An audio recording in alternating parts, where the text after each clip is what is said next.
Hey guys, अब हम एक नई सीरीज स्टार्ट करने जा रहे हैं जो पर्सनली मुझे काफी ज्यादा पसंद है और बाकी वर्ल्ड वाइड भी इसको काफी ज्यादा सराहा गया है। एपिसोड की शुरुआत में हमें एक अलग यूनिवर्स दिखाते हैं जिसके अंदर एक दोईकुई नामक कॉन्टिनेंट है। वहाँ लोगों के पास मैजिक तो नहीं, लेकिन वहाँ के लोगों की एनर्जी का मेन सोर्स दोईकुई है। असल में उस कॉन्टिनेंट पर इंसान अपने अंदर की दोईकुई पावर को बढ़ाते हैं और अलग अलग लेवल्स पर पहुंचाते हैं।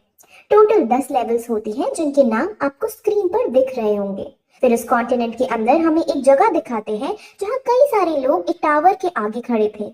वो लोग एक एक करके टूर के पास जाते हैं और अपनी दोईकुई पावर्स की लेवल चेक करते हैं। वहीं दूसरी तरफ हमें याओ क्लैन के अंदर याओ क्लैन का हेड, जाइली हाउस का हेड और क्रो सिटीज का हेड दिखाते हैं जो एक मीटिंग कर रहे थे। असल में जियाली हाउस के हेड ने क्रो सिटी के हेड के साथ मिलकर याओई क्लैन के मार्केट को ज्यादा पैसे देकर अपने साथ मिला लिया था। यानी अब याओई क्लैन के हेड को नुकसान होने वाला था।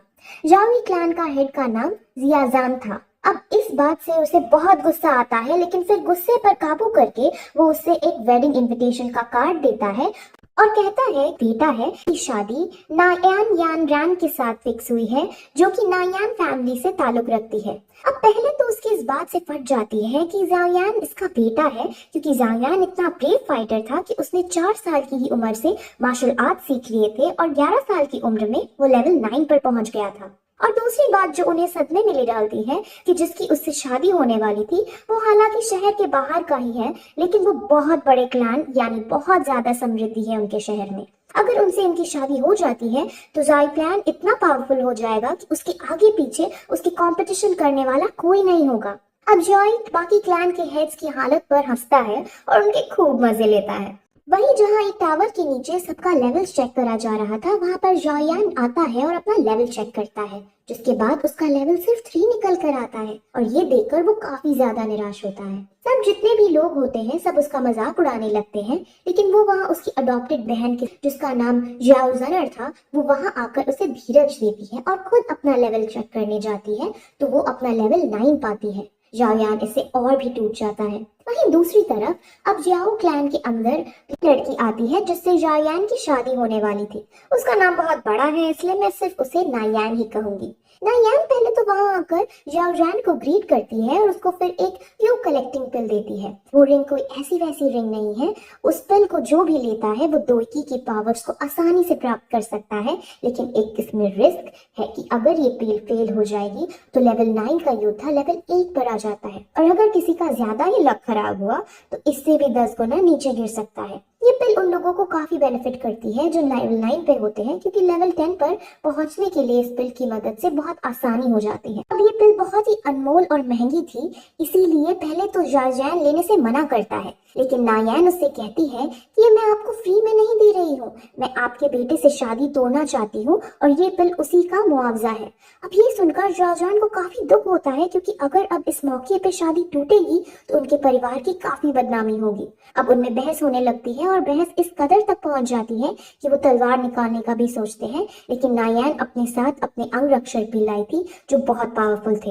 अब माहौल गर्म तो था ही कि तभी वहां जाओयान भी अपनी बहन के साथ आ पहुंचता है, जहां वो सीधे जाकर फ्लर्ट करते हुए नायान से पूछता है कि क्या मैं उतना हैंडसम नहीं हूँ क्या। नायान भी उसका बहुत ही शातिर आवाज में जवाब देती है कि हैंडसम होने या ना होने की कोई बात ही नहीं है, तुम एक समय पर बहुत ताकतवर वॉरियर थे और तुमने लेवल 9 तक को अचीव कर लिया था, लेकिन अब तुम सिर्फ एक लूजर हो जो अपनी शक्तियों को खो चुका है और मैं ऐसे लड़के से कभी शादी नहीं करूंगी जो कमजोर हो। अब जाओयान भी काफी समझदार था, इसीलिए वो उसके सामने कहता है कि इस प्रॉब्लम से बचने के लिए अब एक ही तरीका है कि शादी के बाद हम डिवोर्स ले लेंगे। अब ऑब्वियसली नायान ये नहीं करती है, क्योंकि इस डिवोर्स से नायान के परिवार की भी काफी बदनामी होगी।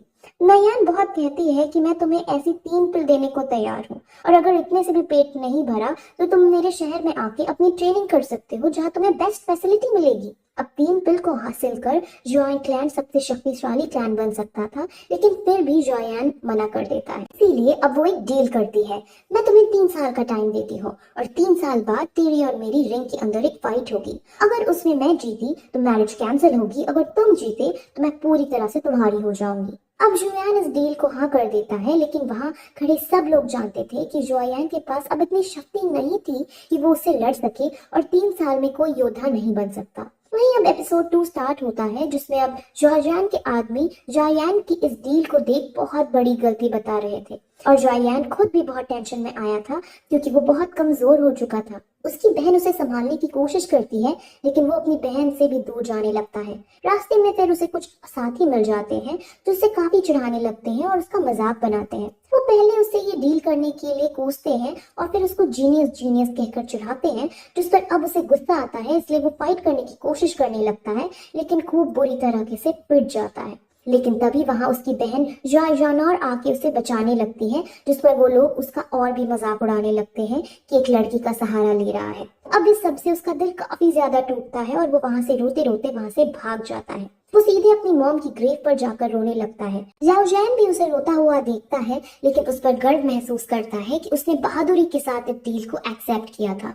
जाओयान अपनी मॉम से कहता है कि मॉम, मैं 3 साल बाद उससे बिल्कुल नहीं जीत पाऊंगा, अब तो केवल कोई चमत्कार ही मुझे जिता सकता है। और जैसे ही वो ये कहता है वहाँ उसकी रिंग अपने आप बाहर निकल आती है और उसके अंदर से एक आदमी निकलता है जो उससे कहता है कि अगर तुम 3 साल बाद नुयान को हराना चाहते हो तो मैं तुम्हारे लेवल्स बढ़ाने में मदद करूंगा, यानी तुम्हें मार्शल आर्ट्स की ट्रेनिंग दूंगा। वो उसको एक बात समझाता है कि दोईकुई स्किल्स 4 क्लास और 12 लेवल्स में बनती है। 4 क्लासेस के नाम हेवन, अर्थ, ब्लैक और येलो है और हर क्लास के अंदर 3 लेवल्स हैं। लुयान अगर उससे साथियों के पास ब्लैक की हाई लेवल स्किल्स हैं और अगर तुम चाहो तो मैं तुम्हें उससे भी हाई लेवल्स की स्किल सिखा सकता हूँ। अब जुयान उसकी बात सुनकर खुश होता है लेकिन एकदम फिर वो अपने दिमाग का यूज कर उस पर शक करने लगता है कि क्लास ब्लैक से ज्यादा शक्तिशाली तो क्लास हेवन है और क्लास हेवन की स्किल सीखने में तो कई सदी लग जाएंगी, ये जरूर ही कोई ठग है। वो अपनी शंका को उसके सामने भी रखता है लेकिन अब वो आदमी उससे अलग अलग तरह के कारनामे उससे करके दिखाता है, जिससे जॉययान काफी इम्प्रेस हो जाता है और उन्हें अपना टीचर बनाने के लिए रेडी हो जाता है। लेकिन तभी फिर वो उनसे अपनी हेल्प करने का कारण पूछता है, जिस पर वो बताता है कि तुम्हें मुझे 3 साल तक संभाल कर रखना है, जिसका एहसान वो चुकाना चाहता हूँ। उस आदमी का नाम याओ चेन है। अब जोयान को समझ आ जाता है कि 3 साल से ये आदमी मेरे रिंग के अंदर था, इसीलिए मेरा द्वारा सारी ट्रेनिंग करने के बाद भी मेरी डॉय की लेवल्स कम होती जा रही थी। वो रिंग के अंदर बैठा है और उससे वही जीवित रखने के लिए डॉय कोई पावर चाहिए होती है जो मुझसे वो खींचना चाहता रहता है और इसीलिए मेरी लेवल्स घटकर 3 पर आ गई थी। अब इससे जोयान को काफी गुस्सा आता है लेकिन अब जो हो चुका था वो तो हो चुका था, इसीलिए वो मूव ऑन कर जाता है। वो फिर उस आदमी से कहता है कि तुम मुझे ऐसी ट्रेनिंग दो जिससे मैं एक ही साल में 7th लेवल पर पहुंच जाऊं, जिस पर वो अग्री कर जाता है। लेकिन वो उसे एक पर्चे में कुछ अजीब से सामान लिख कर देता है और कहता है कि तुम इन सब इंग्रेडिएंट्स को इकट्ठा करो, तब मैं तुम्हें सिखाऊंगा। अब वो सारे इंग्रेडिएंट्स बहुत महंगे थे लेकिन कोई और चारा ना होने पर वो मान जाता है। वहीं दूसरी तरफ जाली हाउस के हेड जाली बाई जाओयान की समृद्धि को देख जाओयान को बहुत कोसता है, लेकिन तभी उसका बेटा उसके कान में कुछ कहता है और जाली बी की इविल स्माइल के साथ ये एपिसोड यहीं खत्म हो जाती है। गाइस, ये सीरीज मैंने पूरी तरीके से देख ली है और मैं आपको गारंटी के साथ कह सकती हूँ कि ये सीरीज बहुत ज्यादा इंटरेस्टिंग होने वाली है, इसीलिए इस सीरीज के सारे पार्ट आप जरूर देखना। बाकी आप लोग जो कमेंट करते हो इतना अच्छा उसके लिए शुक्रिया है, लेकिन आप कमेंट में सजेशंस भी दे सकते हो कि कैसे और अच्छे से हम वीडियो प्रोड्यूस कर सकते हैं। तो अगर आपको ये वीडियो पसंद आई हो तो चैनल को सब्सक्राइब जरूर कर देना और बेल आइकन को भी दबाना ना भूलना। बाकी हम आपसे अगली वीडियो में मिलते हैं, तब तक के लिए बाय। जैसा कि लास्ट एपिसोड में हमने देखा कि याओ चैन जाओयान का टीचर बनने के लिए रेडी हो गया था और अब उसकी ट्रेनिंग शुरू होने वाली थी। फिर हमें जाओयान को दिखाते हैं जिसके पास उसकी बहन जाओ रनर मिलने आती है, जहां इस बार जाओयान अपनी बहन से अच्छे से बात करता है। उसकी बहन उससे बहुत प्यार करती थी और वो अपने भाई को दुखी नहीं देख सकती थी। जाओयान जाओ रनर से कुछ पैसे उधार मांगता है, जिस पर उसकी बहन खुशी खुशी मान जाती है और उसे अपना एक पर्पल गोल्ड कार्ड देती है। वो दोनों फिर एक साथ मार्केट में वो इंग्रेडिएंट्स खरीदते हैं जो याओ चेन ने लाने के लिए कहा था। वो फिर सामान खरीद कर जब बाहर निकलते हैं तो आसपास जियालिए हाउस के गुंडे उनको घेर लेते हैं, जिस पर अब रिंग के अंदर बैठे याओ चेन इन गुंडों से न उलझकर आगे बढ़ने के लिए कहते हैं, जिस पर वो दोनों उनसे बचकर भागने लगते हैं क्योंकि अभी उन्हें एक और जगह जाकर इंग्रेडिएंट्स खरीदने थे। वहीं अब जियालिए बीए का बेटा, जिसने कल अपने पिता को एक आइडिया दिया था, वो वहाँ आता है। उसका नाम जियालिए आओ है और वो इतना बेरहम है कि जो भी उसके सामने आता है, यानी गलती से अगर कोई उससे टकरा भी जाता है तो उसे तुरंत मरवा देता है। वहीं जाओयान अब एक दुकान पर पहुंचकर लेवल 1 की वुड कोर की मांग करता है। वो खरीदारी कर ही रहे होते हैं कि अचानक जियालिए वहां आकर तबाही मचाने लगता है, जिसको रोकने अब जाओयान जाता है। वहीं जियालिए आओ के आदमी उसे चारों तरफ से घेर लेते हैं और अब जियालिए आओ भी वहां आकर उसको मारने ही वाला होता है कि तभी उसकी बहन जियाओ रनर वहां आकर उसे बचा लेती है। जियालिए आओ जियाओ रनर को देखता है, उससे बदतमीजी से बात करके उससे फ्लर्टिंग वे में बात करने लगता है और कहता है कि इससे तो मैं ही शादी करूंगा। जाओयान को बहुत गुस्सा आता है, लेकिन तभी वहाँ जाओ क्लैन के गार्ड्स आने वाले थे, इसीलिए जियालिए आओ वहाँ से चला जाता है। जाओयान फिर सभी इंग्रेडिएंट्स को लेकर ट्रेनिंग करने बैठता है, जहाँ जाओ चेन अब उन इंग्रेडिएंट्स को यूज करके एक लिक्विड पोशन बनाते हैं और जाओयान की ट्रेनिंग फिर स्टार्ट होती है। उससे पहले फायर को प्रोड्यूस करना और उसे कंट्रोल करना सिखाते हैं।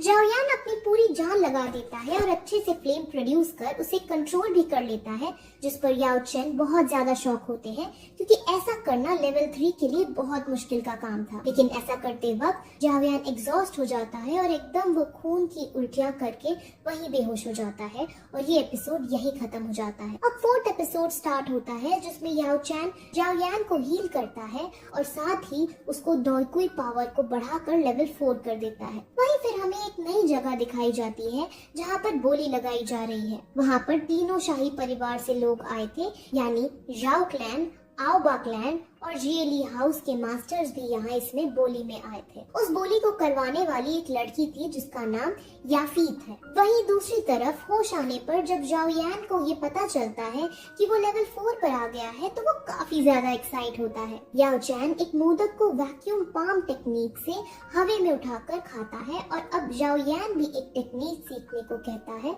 जिस पर याओ चैन कहती है कि ये टेक्निक ब्लैक टेक्निक की लो लेवल की है, लेकिन इस टेक्निक को सीखने पर तुम 1 टन का पत्थर भी उठा सकोगे और अगर तुमने इसमें महारत हासिल कर ली तब तुम दुश्मन के अंदर का खून भी निकालने में सक्षम होगे। ये टेक्निक एक तरह की आयरन पाम की मदद से की जाती है, जो जाओयान ने पहले ही एक शॉप से खरीद ली थी और जो उसने आयरन पाम खरीदी थी उसके अंदर फायर की भी पावर थी। अब ये सब देख जाओयान फुल मोटिवेट हो उनसे ये सब सीखने के लिए रिक्वेस्ट करता है। अब थोड़ी देर बाद जाओयान अपनी फैमिली के कॉम्बैट एरिया में जाता है। वहाँ पर जाओयानर और एक वॉरियर की प्रैक्टिस फाइट चल रही थी, जिसमें जाओयानर बड़ी आसानी से वॉरियर को मात दे रही थी। वहीं अपने भाई को देखकर जाओयानर को पहली ही नजर में उसके लेवल इंक्रीज होने का पता चल जाता है, जिस पर वो काफी खुश होती है। अब जाओयान को रिंग के अंदर देख वॉरियर थोड़ा नाराज होता है, क्योंकि अभी भी सब जाओयान की उस डील से नाराज थे जो उसने नायान के साथ की। उस वॉरियर का नाम जॉनिंग है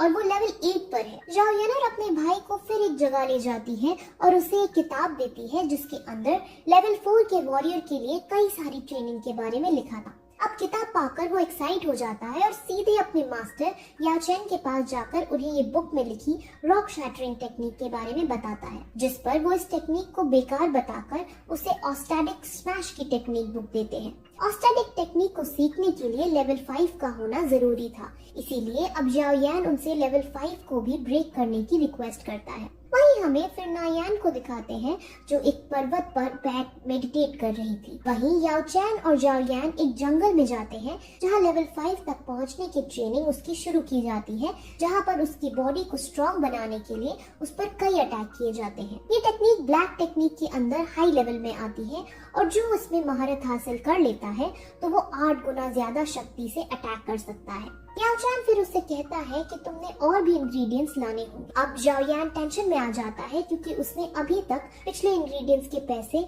जाओयानर को नहीं लौटाए थे। अब वो दोनों फिर उसी बोली लगाने वाली जगह पर जाते हैं। वो वही लिक्विड पोशन उसमें बेचने का डिसाइड करते हैं जो उन्होंने उन इंग्रेडिएंट से बनाया था। उस पोशन को स्पिरिट एलिक्सर कहा जाता है। वहाँ ये 5 स्पिरिट एलिक्सर की क्वालिटी चेक करती है और उससे अच्छी क्वालिटी का ही पाती है। रिंग के अंदर याफाई को पता चल जाता है कि ये फाई की सीधे साधी लड़की नहीं है और ये बात वो जाओयान को समझाता है। याफाई बातों बातों में जाओयान के करीब आकर उसका फेस देखने की कोशिश करती है, जिस पर जाओयान समझ जाता है और उसको मौका रहकर दूर कर देता है। वहीं अब स्पिरिट एलेक्सर की बोली लगाई जाती है और उसकी खूब बताई जाती है। असल में इस स्पिरिट एलेक्सर से डोइकुई लेवल के इंक्रीज होने की स्पीड बढ़ जाती है और इसके साथ साथ इसका कोई साइड इफेक्ट्स भी नहीं होता। अब साइड इफेक्ट ना होना बहुत खास बात है, क्योंकि हमने जैसे कि पिछली वीडियोस में देखा था कि वो पिल जो नायान ऑफर कर रही थी वो भी सेम काम करती है, लेकिन उसके साइड इफेक्ट्स भी हैं। लेकिन अब इसका कोई साइड इफेक्ट नहीं था,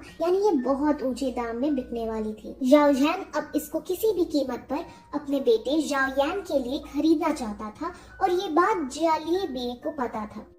इसीलिए जियालिए बे एक षड्यंत्र रचता है। वो इस पर खूब ऊंचे ऊंचे दाम पर बोली लगाता है और उससे ऊंचे दाम पर फिर जाओ जैन कर देता है। जाओ जैन का वजीर उसे समझाता भी है कि जियालिए बे मन से हमसे ज्यादा बोली लगवा रहा है, क्योंकि ये आपको कंगाल करना चाहता है।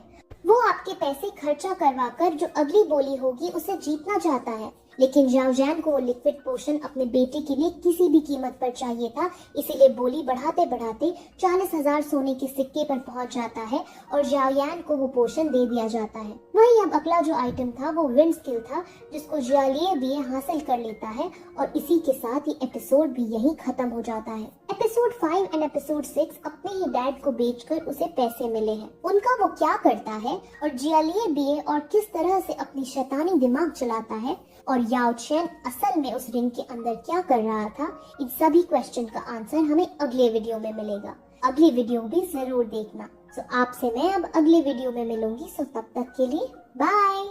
लास्ट एपिसोड में हमने देखा कि कैसे पैसों की कमी को पूरा करने के लिए जियान ने स्क्रिप्ट ऑफ एलेक्जेर बनाकर ऑक्शन में बेच दी, जिसके बाद उस ऑक्शन यानी बोली में उसी के पापा ने वो दवाई खरीद ली। अब इस एपिसोड में हमें दिखाते हैं कि जियान के पास पैसों की कमी पूरी हो गई है, लेकिन उसके पापा से उसके भाई यानी जियान के चाचा इतनी महंगी डील करने पर लड़ रहे थे। लेकिन जियान उन सबको उल्टा यह कहकर फटकार देता है कि वो अपने बेटे की लेवल बढ़ाने के लिए कुछ भी करेगा, और ऐसा करने के लिए वो अपनी संपत्ति तक को बेच देगा। अब उनकी ये सब बातें जियान भी सुन लेता है, जिसके बाद वो अपने पापा से मिलता है तो इमोशनल होकर उन्हें गले लगाकर बहुत रोता है और कहता है कि मैं जल्दी से जल्दी अपने लेवल्स बढ़ाकर 3 साल बाद होने वाले मैच को जरूर जीतूंगा। अब जियान बहुत खुश होता है, जिसके बाद वो अपने बेटे को स्पिरिट ऑफ एलेक्जेर देता है। अब जियान आज रात को ही लेवल बढ़ाने का डिसाइड करता है, लेकिन उसका मास्टर उसे जल्दबाजी न करने की कहता है, क्योंकि जल्दबाजी से उसकी हेल्थ पर बुरा असर पड़ सकता था। वो फिर अपनी ट्रेनिंग पूरी जी जान से करने लगता है और वैक्यूम पाम और फायर ब्लोइंग टेक्निक की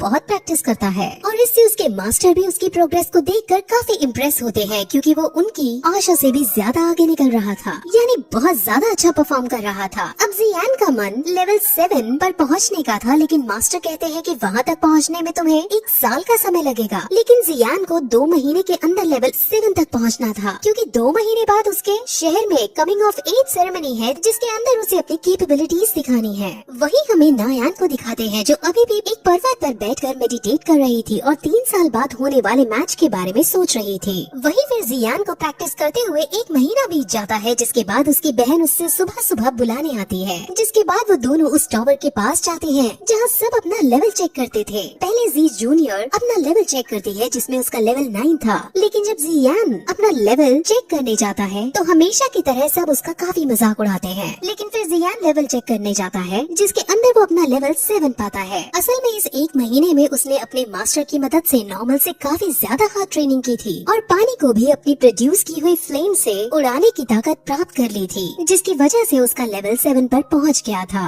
अब जियान वैक्यूम पाम और फायर प्रोड्यूस करने में एक्सपर्ट हो चुका था। अब ये देखकर सब काफी शौक होते हैं और उसकी तारीफ करने लगते हैं। वहाँ एक लड़की जिसका नाम जीमाई है, वो भी अब जियान के साथ मिलकर प्रैक्टिस करना चाहती थी, जिसके बारे में वो जियान से पूछती भी है, लेकिन जी जूनियर उसे साफ मना कर देती है। अब जियान के पापा यानी जिहान की भी काफी तारीफ होने लगती है। वहीं दूसरी तरफ ये खबर जियालिबी हाउस के हेड तक पहुंचती है, जहां वो काफी ज्यादा उफान जाता है। लेकिन फिर उसका बेटा उसको इविल स्माइल देता हुआ एक प्लान बताता है कि 1 महीने बाद कमिंग ऑफ एज सेरेमनी जाएंगे और उसके अंदर में उसकी कमजोरी का पता लगा लेंगे और उसको आसानी से हराने में सक्षम हो जाएंगे। वहीं फिर 1 महीने बाद अब सेरेमनी स्टार्ट होती है, जिसके अंदर जियान को रिंग के अंदर बुलाया जाता है और अनाउंसमेंट की जाती है कि कोई भी जिसका लेवल 9 या 9 से नीचे हो वो जियान को चुनौती दे सकता है, जिस पर अब जीनिंग उसके सामने आता है और उससे लड़ने लगता है। जीनिंग वही है जो हमेशा से जियान को परेशान परेशान करता था और जिसके पिछले एपिसोड में जी जूनियर से ट्रेनिंग फाइट भी हो रही थी। अब उन दोनों में लड़ाई शुरू होती है, जिसमें पहले जियान दोगले ही करता है, लेकिन फिर अब उस पर अटैक करना शुरू करता है, जिसके बाद वो फायर ब्लोइंग टेक्निक का यूज कर उस पर एक ही अटैक करता है और उसी से जीनिंग हार जाता है। अब जीनिंग को बहुत गुस्सा आता है क्योंकि लेवल 8 होने के बावजूद वो लेवल 7 वाले से हार गया था।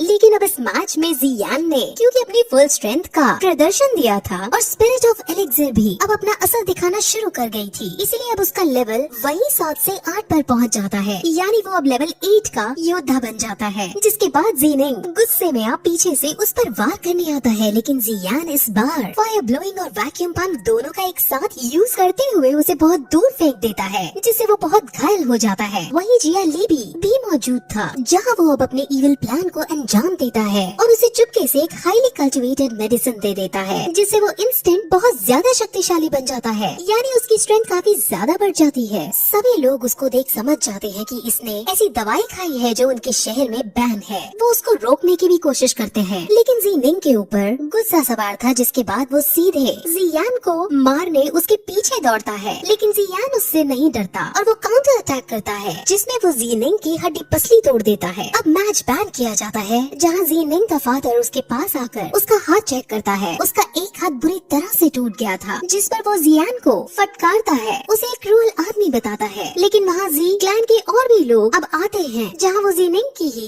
गलती बताते हैं, क्योंकि जो मेडिसिन उसने खाई थी वो उनके शहर में बैन थी और अब उसको वो 3 महीने के लिए जेल में डाल देते हैं और जियान को विनर घोषित कर दिया जाता है। जीनिंग जीनान के चाचा का बेटा था, यानी उसका ही भतीजा था। वहाँ पर याफी भी मौजूद थी और वो भी जियान को देखकर काफी ज्यादा शॉक हो गई थी। वहीं सब अब अपने अपने क्लैन में लौट जाते हैं, जहाँ जियाली भी काफी ज्यादा आग बबूला हो रखा था, क्योंकि एक साल में लेवल 8 तक पहुँचने वाला इंसान उसने पहले कभी नहीं देखा था। असल में जियान की ताकत डे बाय डे बढ़ती जा रही थी, जिस वजह से जी क्लैन मजबूत हो रहा था और अगर ऐसा ही चलता रहा तो अगर उसकी शादी 3 साल बाद ना भी हो पाई तब भी जियान इतना शक्तिशाली होगा कि वो अकेले ही सभी क्लैंस पर डोमिनेट कर पाएगा। इसलिए उन सभी को जियान से डर लगने लगा था, लेकिन अब भी उसका बेटा फिर से उन्हें चिंता न करने की कहता है और उन्हें एक आदमी से मिलवाता है। उस आदमी का नाम लियू जी है और वो हालांकि बहुत अय्याश किस्म का आदमी है, लेकिन जियालीबी की अगर कोई मदद कर सकता था तो वो ही आदमी था। जियालीबी उससे जी क्लैन को डिस्ट्रॉय करने में मदद मांगता है, जिस पर वो मान जाता है, लेकिन अपनी एक शर्त रखता है कि अगर वो उससे ऑक्शन हाउस के इंचार्ज या फाई को लाकर उसे देगा, यानी लियूजी को या फाई के साथ अय्याशी करने का मौका मिलेगा, तभी वो जियालीबी की मदद कर देगा। अब जियालीबी के पास और कोई चारा नहीं था, इसलिए वो मान जाता है। वहीं हमें फिर जियान को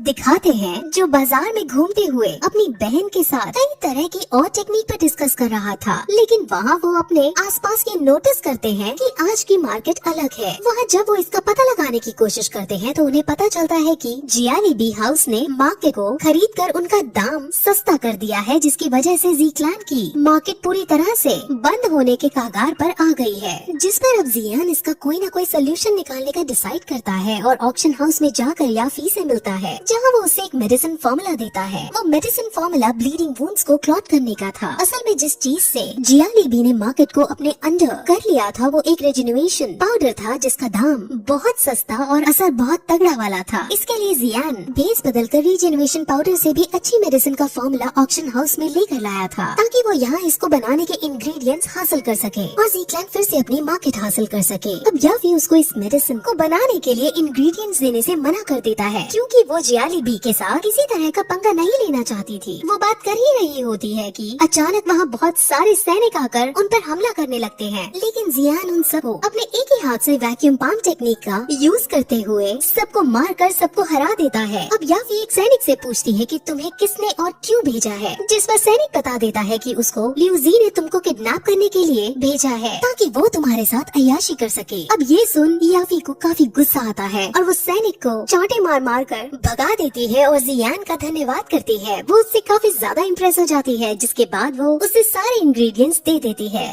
जिस पर अब जियान इन सभी को जी क्लैन को देने को कहता है। याफी पूछती भी है कि तुम्हारे जी क्लैन के साथ क्या संबंध है और तुम कौन हो, जिस पर अब जियान अपना मास्क हटाकर उसे अपना फेस दिखा देता है और उसको देखकर याफी बहुत ज्यादा खुश होती है, क्योंकि वो पहले से ही उसकी फाइटिंग स्किल्स से इम्प्रेस रहती थी। वहीं जियालीबी लीजी की इस हरकत पर बहुत गुस्सा होता है, क्योंकि उसे डर था कि अब उसका ऑक्शन हाउस में एंट्री बंद ना हो जाए है, लेकिन उसका बेटा बताता है कि उसने हमारी एंट्री बंद नहीं की, लेकिन हमारे खरीदे जाने वाली चीजों के दाम 5 गुना ज्यादा बढ़ा दिए हैं। वहीं अब जी क्लैन के सभी बड़े लोग ऑक्शन हाउस में कुछ ऐसा सामान ढूंढने का प्लान बना रहे थे जिससे वो रीजनरेशन पाउडर को टक्कर दे सके। कि तभी वहाँ याफी उन सभी इंग्रेडिएंट्स को लेकर उनके महल के अंदर आती है, जहाँ वो उन्हें इन सभी इंग्रेडिएंट्स को देने की बात कहती है। जी क्लैन के पास में पैसे नहीं थे कि वो ये सब खरीद सके, लेकिन याफी उन्हें बताती है कि ये अब इन ओल्ड मास्टर का गिफ्ट है जो तुम्हें वो देना चाहते हैं। अब फिर उनके सामने ओल्ड मास्टर आते हैं, यानी जी यान भेस बदल कर वहाँ आता है और वैक्यूम पाम की मदद से वो उन इंग्रेडिएंट्स का यूज करके वही उन सभी के सामने मेडिसिन बनाने लगता है। जिसके बाद मेडिसिन तैयार हो जाती है और वो कहता है कि इस मेडिसिन से ब्लीडिंग वुंड बहुत जल्दी क्लॉट होने लगेंगे और रिजनरेटिंग पाउडर इसके सामने कहीं खड़ा भी नहीं हो पाएगा।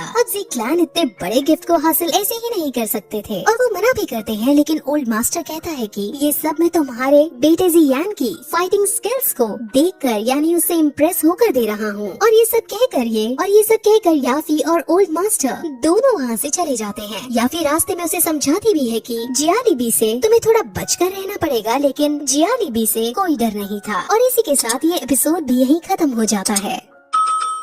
जैसा कि लास्ट एपिसोड में हमने देखा कि जी क्लैन के पास अब रीजनरेशन मेडिसिन से भी ताकतवर ब्लड क्लॉटिंग पाउडर आ चुका था और अब जी क्लैन इस पाउडर को मार्केट में भी उतार देती है। जियालीबी हाउस अपनी रीजनरेशन मेडिसिन को दाम बढ़ा कर बेच रही थी, लेकिन अब ब्लड क्लॉटिंग पाउडर के आने से जियालीबी के एग्जिस्टिंग कस्टमर्स भी उसके हाथ से जाने लगे थे और अब जियालीबी की मार्केट पूरी तरह से तबाह होने लग गई। वही जियालीबी के पास जब ये बात पहुँचती है तो वो हर बार की तरह इस बार भी बहुत गुस्सा होता है और अब उसे ये भी पता चलता है कि याफी ने जियालीबी के फ्यूचर में होने वाली डील्स भी तोड़ दी हैं। अब उसे लियूजी के ऊपर काफी गुस्सा आता है क्योंकि असल में ये सब लियूजी की ही लापरवाही की वजह से हुआ था। वहीं जी क्लैन के अंदर जीनिंग को दिखाते हैं जिसको उसके पापा हील करने की कोशिश कर रहे थे। उसके पास उसकी बहन जियो नाम की लड़की आती है। जियो भी अपने भाई जीनिंग से काफी प्यार करती थी और अपने भाई की इस हालत को देख उसके मन में अब जियान के लिए गुस्सा छा गया था। वहीं जियालीबी हाउस में जियालीबी लियू जी को अपने पास बुलाकर अपने होने वाले लॉसेस के लिए उसे लताड़ना शुरू करता है, लेकिन लियू जी को इससे कोई फर्क नहीं पड़ता और वो उसके सामने एक और डील रख देता है और कहता है कि तुम्हें याफी की जरूरत ही नहीं है क्योंकि तुम अब सीधे सिटी के बाहर से सामान मंगा सकते हो। वो उसे फिर एक ऐसी मेडिसिन की रेसिपी देता है जो ब्लड कोएगुलेटिंग पाउडर से काफी अच्छी मेडिसिन है और इसको बनाने के इंग्रेडिएंट्स उसे शहर के बाहर से भी मिल जाएंगे। अब इस रेसिपी से जियालीबी फिर से मार्केट में अपनी जगह बना सकता था, लेकिन इसके बदले में लियूजी अपनी भी एक शर्त रखता है। उसे अब याफी से ज्यादा जी जूनियर के अंदर था और वो उसे पाना चाहता था। जियालीबी बहुत ज्यादा गुस्सा होता है और उसे साफ मना कर देता है क्योंकि असल में उसका बेटा जियालियू जी जूनियर को पसंद करता था और जियालीबी जी जूनियर को अपने घर की बहू मानता था। अब जियालीबी के पास और कोई चारा नहीं बचा, इसलिए वो अपने बेटे को सीधे अब जियान पर हमला करने को भेज देता है और साथ ही साथ जी जूनियर को भी अपनी बहू बनाकर लाने को कहता है। अब अगले दिन जीनिंग अपनी बहन जियो के साथ रास्ते में था और वो दोनों जियान को हराने की बातें कर रहे थे। वहाँ तभी जियाली यू अपने कुछ आदमियों के साथ उन दोनों को घेर लेता है और उन पर अटैक करता है। हालांकि जियो एक ब्रेव फाइटर थी जिस वजह से वो उनका सामना भी करती है, लेकिन जब जियालियू खुद फाइट में आता है तब वो हारने लगती है। अब वहाँ तभी जियान भी आ पहुँचता है जो जियो को बचाता है और जियालियू से लड़ने लगता है। उन दोनों में काफी फाइट चलती है जिसमें बड़ी कोशिश करने के बाद भी जियान जीत नहीं पा रहा था और फाइनली जियालियू उसको हराकर उसको जान से खत्म करने वाला ही था कि जियान अपने मास्टर की मदद मांगता है। उसके मास्टर अपनी पावर का यूज करते हुए जियालियू पर एक ऐसा अटैक करते हैं कि वो बहुत दूर जाकर गिरता है। जियालियू की हालत बहुत खराब हो चुकी थी और जब जियाली भी अपने बेटे को इस हालत में देखता है तब उसे बहुत गुस्सा आता है और वो अपनी पूरी ताकत से जियान पर हमला करता है। अब ऑब्वियसली जियान इतना भी शक्तिशाली नहीं था कि वो जियालीबी की ताकत को झेल सके। हालांकि उसकी बहन जी जूनियर भी वहाँ आ पहुँचती है और जियालीबी के अटैक को रोकने की कोशिश करती है, लेकिन उसकी शक्ति भी कम पड़ रही थी। वो दोनों मरने ही वाले होते हैं कि वहाँ जी हाना पहुँचता है और वो फ्यूरियस टाइगर की पावर को यूज करता है जिससे वो जियालीबी के अटैक को रोकता है और उस पर फिर अपनी एनर्जी छोड़ता है। जियालीबी मरने ही वाला होता है कि तभी जियालीनू नाम का एक वॉरियर आकर एक ही वॉर में उसकी एनर्जी को रोक देता है और इस तरह जियालीबी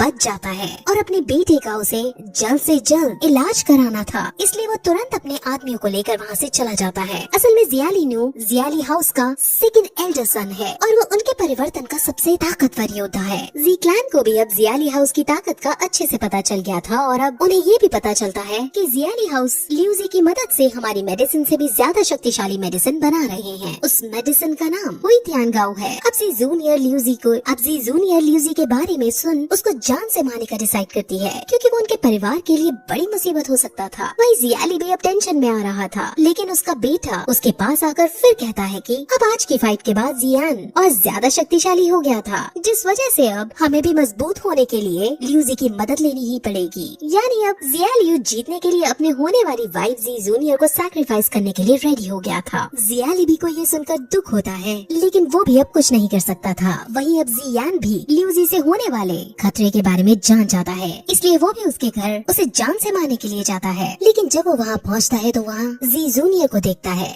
जिसने अभी अभी सीक्रेट टेक्निक का यूज करते हुए लियूजी को मार डाला था। सीक्रेट टेक्निक बहुत खतरनाक टेक्निक थी, जिससे अब जी जूनियर पूरी तरह से पावर ड्रेन होकर थक जाती है और बहुत वीक भी हो जाती है। जियान अपनी बहन की इतनी इंटेंस पावर को देखते बहुत सरप्राइज होता है, लेकिन अभी के लिए उसके मास्टर उसको जी जूनियर से मिलने से रोक देते हैं क्योंकि जी जूनियर के अंदर अब बात करने की भी एनर्जी नहीं बची थी। वहीं जियाली को लियूजी के मरने की खबर आती है और वो समझ जाता है कि इसमें जी क्लैन का हाथ है। अब जियाली डिसाइड करता है कि वो लियूजी के मास्टर को लियूजी के मर्डर की खबर बताएगा और लियूजी के मास्टर की मदद लेगा। लियूजी के मास्टर ने ही लियूजी को ये खास मेडिसिन बनाना दिखाया था, जिस वजह से वो उसको अपने पास बुलाना चाहता है ताकि वो मेडिसिन तैयार कर सके। अब जियाली भी फिर जियाली नू को इस मेडिसिन के इंग्रेडिएंट्स लाने को कहता है, जिसके बाद वो अपने कुछ आदमियों को ले मेडिसिन के इंग्रेडिएंट्स की खोज में निकल जाता है। वहीं जियान याफी के पास पहुंचा है और उसे सारी बात बताता है कि वो लोग हुई तियानगाओ नाम की मेडिसिन बना रहे हैं और उसके लिए इंग्रेडिएंट्स ढूंढ रहे हैं। जियान फिर ये भी पूछता है कि वो तुम्हारे पास आए थे क्या इसकी मेडिसिन लेने,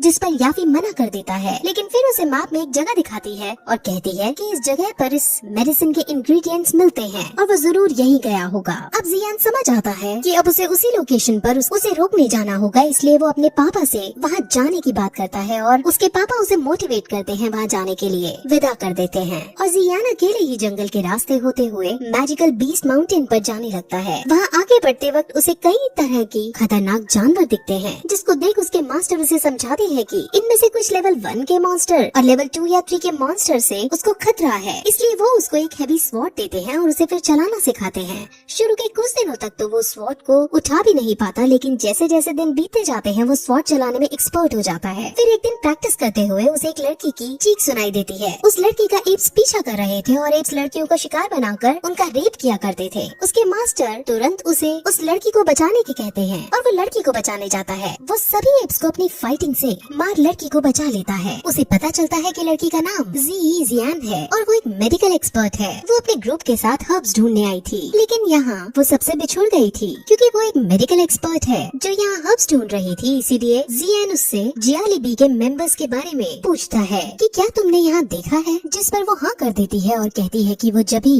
उनके बारे में बताएगी जब वो उससे अपने ग्रुप के पास वापस छोड़ आएगा। जियान मान जाता है और वो दोनों उसके ग्रुप को ढूंढने लगते हैं। वहाँ उन्हें फिर से किसी आदमी के चिल्लाने की आवाज आती है और वो दोनों वहाँ जाकर देखते हैं कि वो उसी लड़की का ग्रुप था। वहाँ पर भी अब कुछ मॉन्स्टर्स ने अटैक कर दिया था। जियान उनकी मदद करने जाता है और मॉन्स्टर्स से लड़ता है। वो दोनों मॉन्स्टर्स को मार डालता है और बाकी फिर खुद वहाँ से भाग जाते हैं। उसे अपने मास्टर से पता चलता है कि इन मॉन्स्टर्स के अंदर एक कोर होता है जिसके बाजार में बड़ी कीमत होती है। वो तुरंत उस मॉन्स्टर की खोपड़ी चीर कर वो कोर निकाल देता है। ये देख जियान उसे कहती है कि तुम हमारे साथ मिल हमारे ग्रुप की मदद करो। तुम मॉन्स्टर्स को ऐसे ही मारना और कोर हासिल करके हम तुम्हें अच्छी कीमत दिला देंगे। लेकिन जियान उसे मना कर देता है क्योंकि उसे जियाली के मेंबर्स को रोकना था। वो अब उससे उनकी लोकेशन पूछता है, जिस पर वो अब भी लोकेशन नहीं बताती है और कहती है कि जो हमारे ग्रुप का लीडर मुली है वो बहुत बुरा है, मुझे उस पर बहुत शक है और मैं अभी सेफ नहीं हूँ, इसलिए जब तुम्हें मुझे सेफली मेरे विलेज तक पहुँचा दोगे तभी मैं लोकेशन बताऊंगी। अब जियान ऐसा नहीं करना चाहता था, लेकिन जियान की मासूमियत को देख और अपने मास्टर के समझाने पर वो मान जाता है। अब आज के लिए वो उनके ग्रुप के साथ ट्रैवल करता है, जहाँ जियान का मास्टर उसे अलग अलग हर्ब्स के बारे में जानकारी देता है और उसे मेडिसिन के बारे में सिखाता है। वहीं उसकी मूली से भी बातें होती है, जहाँ मूली उसे अपने ग्रुप का लीडर बनाने का ऑफर देता है, लेकिन जियान थैंक्स कहकर इस ऑफर को ठुकरा देता है। मूली से बातचीत के बाद उसे मूली एक साधारण इनोसेंट आदमी ही लगता है। कुछ देर बाद जियान से मिलता है, जहाँ वो उसे एक गुफा की तरफ इशारा करते हुए बताती है कि इसके अंदर खजाना है और फिर जियान की उसको निकालने में मदद मांगती है। जियान खजाने के बदले उससे उनकी लोकेशन का पता मांगता है, जिस पर जियान मान जाती है। गुफा जिस पहाड़ पर वो थे उस पहाड़ के नीचे वाले पहाड़ी पर थी, लेकिन जियान अब ज्यादा देरी न करते हुए जियान को पकड़ उसके साथ खुद नीचे कूद जाता है और फिर यही ये एपिसोड खत्म हो जाता है।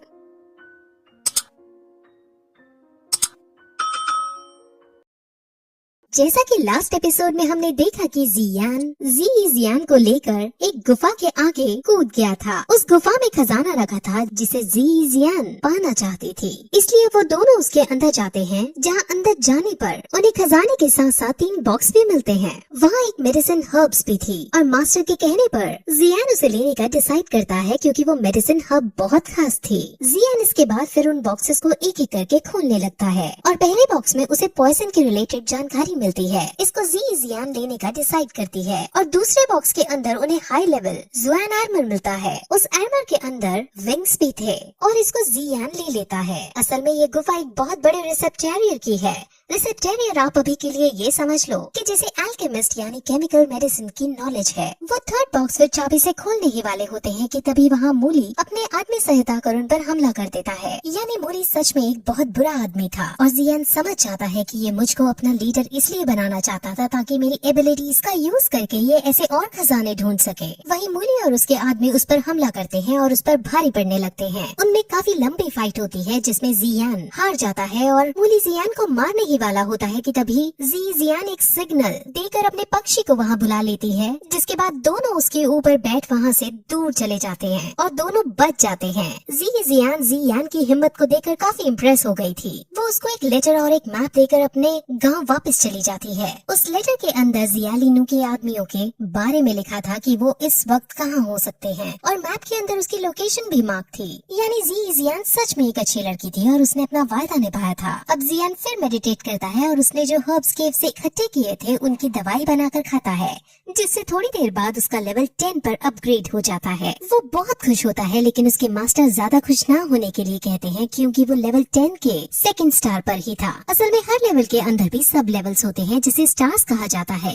10th लेवल को ये लोग दाउजे नाम से पुकारते हैं। असल में जो उसकी मूली से फाइट हुई थी उसके अंदर उसकी स्ट्रेंथ अपग्रेड हुई थी। अब उसका मास्टर उसे एक नई स्किल के बारे में बताता है। स्किल का नाम फेंजियो है और इसके अंदर अलग अलग फायर्स प्रोड्यूस कर सकते हैं। मेनली इसमें से व्हाइट फायर को प्रोड्यूस करके हम उसे अपने तरीके से यूज करते हैं। ये स्किल बहुत शक्तिशाली थी और अब इसको जियान सीखना शुरू कर देता है। वहीं हमें जियालिनू के साथ उसके आदमी दिखाते हैं जो मेडिसिन लेकर अब वापस अपने शहर आ रहे थे। वहीं जियान जो अपनी प्रैक्टिस कर रहा था उससे उसके पास जियालिनू के होने का पता चलता है और अब उसका मास्टर उन्हें रोकने को कहता है। जियान सीधे वहाँ जाकर पहले तो एक एक करके उसके आदमियों को मारता है और फिर जियालिनू से लड़ाई शुरू करता है। जियान फेंजियो टेक्निक का यूज करते हुए व्हाइट फ्लेम प्रोड्यूस करके उसे वहीं खाई से नीचे गिरा देता है, जिसके बाद उसकी ऑन द स्पॉट मृत्यु हो जाती है। जियान उसके सारे इंग्रेडिएंट्स को डिस्ट्रॉय करके उसकी रथ को वापस भेज देता है। रथ वापस जियालिबी हाउस के अंदर पहुंचता है और साथ ही उसे बताता है कि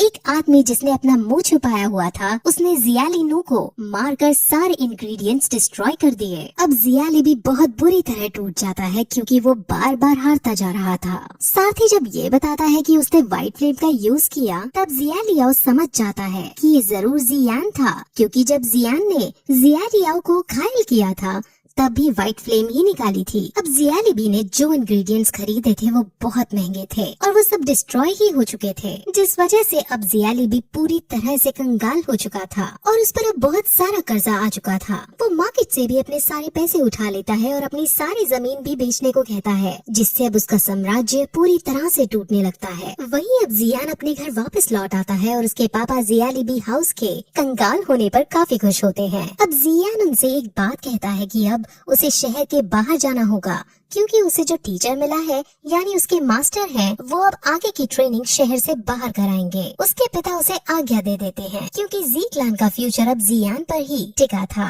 और वो जियान की प्रिपरेशन में कहीं भी कमी नहीं रखना चाहते थे। वहीं अब जी जूनियर जियान के पास आती है और उसे जियान एकेडमी के बारे में बताती है। जियान एकेडमी उनकी कॉन्टिनेंट की सबसे बड़ी एकेडमी थी जिसमें वॉरियर्स नई स्किल सीखा करते थे। फिर रात को जियान फेंजियो की मदद से मेडिसिन बनाने की भी प्रैक्टिस करता है, जहाँ उसकी इस एबिलिटी को देखकर उसके मास्टर समझ जाते हैं कि ये एक अच्छा रिसेप्टेरियल भी बन सकता है। अब अगले दिन जियान और बाकी सब बच्चे जियान एकेडमी के अंदर जाते हैं और वो सब उसमें एडमिशन लेने की बात करते हैं। वहाँ एडमिशन लेने के लिए उन सबको एक क्रिस्टल पर हाथ रखकर अपनी स्ट्रेंथ का प्रदर्शन देना था। जिसकी स्ट्रेंथ हाई होती थी उसके छूने पर वो क्रिस्टल ग्लो करने लगता था। अब बारी बारी सब क्रिस्टल पर टच करते हैं और सभी का ग्लो करता है, लेकिन जब जियान टच करता है तो वो ग्लो नहीं करता। वहाँ उसका इस बात पर मजाक उड़ने लगता है, लेकिन तभी वो क्रिस्टल इतना जोर से ग्लो करता है कि सबको अपनी आंखें तक बंद करनी पड़ जाती हैं। सब ये देखकर बहुत लज्जा महसूस करते हैं। अब अंदर जाकर उन सबको कैटेगरी वाइज ग्रुप्स में बांटा जाता है। जिनका लेवल 10th के 3rd स्टार से ज्यादा था उनको एस कैटेगरी में रखना था, इसलिए सबसे उनका एक एक करके लेवल पूछा जाता है। जी जूनियर के पास 10th लेवल की 6 स्टार पार थी,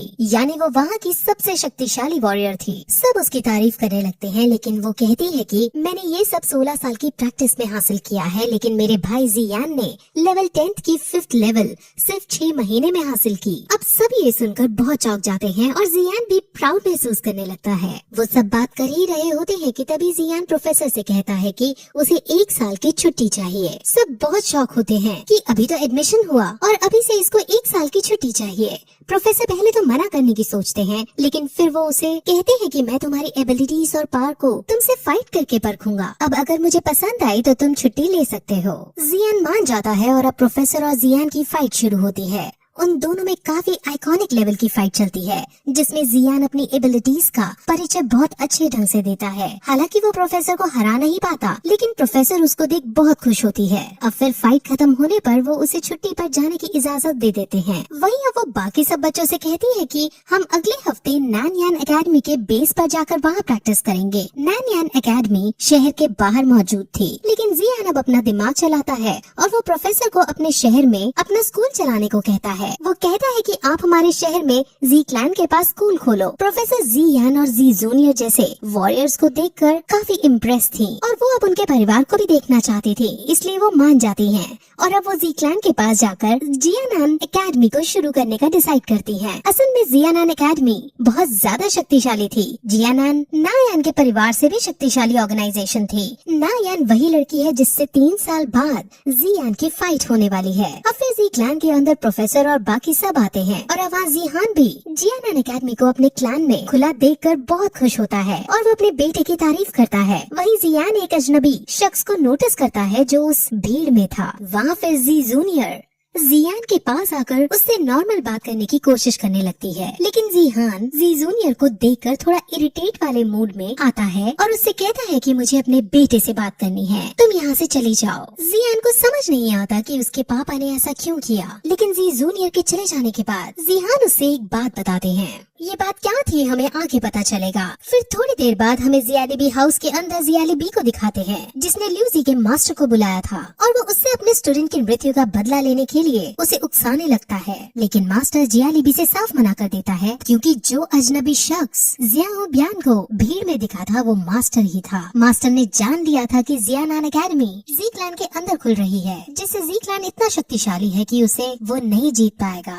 इसलिए मास्टर अपने स्टूडेंट का बदला भुलाकर जियालिबी को अकेले छोड़ चला जाता है। अब जियालिबी को काफी गुस्सा आता है और अब उसे कुछ नहीं समझ आ रहा था, इसलिए वो अब सीधे जियान को जान से खत्म करने का डिसाइड करता है। वहीं जियान अपने पापा की बताई हुई एक बात से काफी लो महसूस कर रहा था, लेकिन उसके मास्टर उसे मोटिवेट करते हैं, जहाँ वो फिर से खड़ा हो बाहर घूमने निकल जाता है। वहाँ उसे याफी दिखती है जो उससे बात करने लगती है। वो दोनों नॉर्मल वे में बात ही कर रहे थे कि तभी वहाँ एक सैनिक आता है। वो जियान को एक लेटर देता है। उस लेटर के अंदर जियान का मैसेज और उसकी एक ज्वेलरी थी। मोली ने जियान को किडनैप कर लिया है और वो जियान से हेल्प मांग रही है। अपनी दोस्त की हेल्प करने के लिए जियान तुरंत उसको बचाने उसके विलेज की तरफ भागता है। वहीं याफी के पास जी जूनियर छुपकर उनकी सब बातें सुन रही थी। असल में जी जूनियर उसकी असली बहन नहीं थी और उनके बीच क्या रिश्ता है वो अभी क्लियर नहीं हुआ है। वहीं जियान विलेज की तरफ भाग रहा था, लेकिन रास्ते में एक ब्रिज पर उसे जियालिबी मिल जाता है। जियालिबी बैंकरप्ट हो चुका था और वो इसका इल्जाम जियान पर लगाता है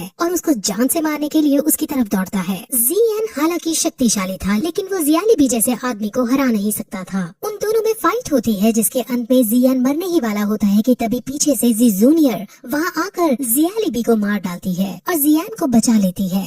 लेकिन तभी वहाँ का ब्रिज टूटने लगता है और वो दोनों नीचे गिरने लगते हैं। वो गिरने ही जा रहे थे, लेकिन तभी जियान पर्पल विंग्स को खोलता है। उसके पास विंग्स आ जाते हैं और वो जी जूनियर को लेकर एक लंबी उड़ान भरता है। जी जूनियर उसकी इस टेक्निक पर उसकी तारीफ करती है, जिस पर जियान भी उसकी एक ही बार में जियालिबी को मारने की तारीफ करता है। वो दोनों बात ही कर रहे होते हैं कि तभी जियान उदास हो जाता है, क्योंकि इसे अपने पापा की कही बात याद आ जाती है। उसके पापा ने उसे कहा था कि जब तुम चाहते थे तब जी जूनियर के डैड उसे यहाँ छोड़ गए थे। जिहान को पता चलता है कि जियान जी जूनियर को पसंद करता है। जी जूनियर के रियल डैड जब उसे यहाँ छोड़कर गए थे तब उनके पास कई डार्क सीक्रेट्स थे। जी जूनियर एक ऐसी लड़की है जिसे समझना थोड़ा मुश्किल है। हालांकि जी जूनियर एक अच्छी लड़की है, लेकिन फिर भी अपने बेटे के लिए जिहान को डर लगा रहता है। अब उड़ते उड़ते जियान ये बात बताने की कोशिश करता है कि उसके डैड ने ये सब कहा, लेकिन जी जूनियर उसको छूकर उसे खुद कहती है कि हाँ, मेरे पास कई सीक्रेट्स हैं जो मैं तुम्हें नहीं बता सकती, लेकिन तुम मेरे साथ इतने समय से रह रहे हो, तुम्हें क्या लगता है मैं कैसी लड़की हूँ। जियान हमेशा से जी जूनियर को अच्छा मानता था, इसलिए उसको जी जूनियर पर यकीन था। वहीं दूसरी तरफ हमें फिर नायान को दिखाते हैं जो पर्वत। जैसा कि हमने लास्ट एपिसोड में देखा कि जियान को बचाने के लिए मूली के पीछे उसके गांव जाने लगा था। असल में वो मर्सेंट्रीज अपने आप में एक बहुत बड़ी क्लैन थी जिसका हेड मूशे नाम का एक आदमी था। उसका एक बेटा मूली है जिसने अपने पापा को जियान के बारे में बताया है। जियान के पास थर्ड बॉक्स की चाबी है जिसे मूशे हासिल करना चाहता है और इसीलिए उसने जियान को अपने पास बुलाकर उसे मारकर चाबी हासिल करने का प्लान बनाया है। वही